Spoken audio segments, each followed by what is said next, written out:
নমস্কার, আমার রেসিপি হাউসে সকলকে স্বাগত জানাই।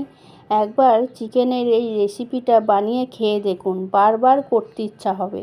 তো দেখছেন আমি সব কিছু রেডি করে নিয়েছি। একটা গুঁড়ো মশলাও আমি রেডি করেছি। চিকেনগুলো ভালো করে ধোয়া আছে।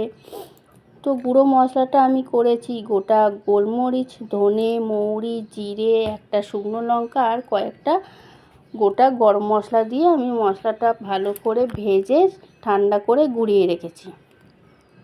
তো দেখলেন পেঁয়াজ ভাজার পর টমেটো দিয়ে দিয়েছি। টমেটোর পরে বাটা আদা রসুন পেস্ট, হলুদ, জিরে, নুন, ধনের গুঁড়ো সব দিয়ে ভালো করে মশলাটাকে কষিয়ে চিকেনগুলো দিয়ে দিয়েছি।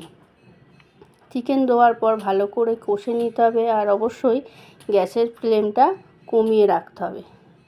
ঢাকা দিয়ে দিয়ে চিকেনটা করতে হবে। চিকেন করে ওপরে আমি দেখলেন অল্প গুঁড়ো মশলাটাও মিশিয়ে দিয়েছি। চিকেনটা আমার হয়ে গেছে।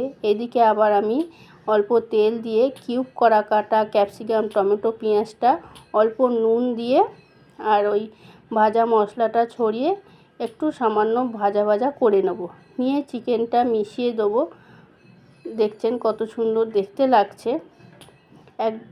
উপর দিয়ে ধনেপাতা ছড়ালেই আমাদের আজকে কড়াই চিকেন রেডি। টাটা।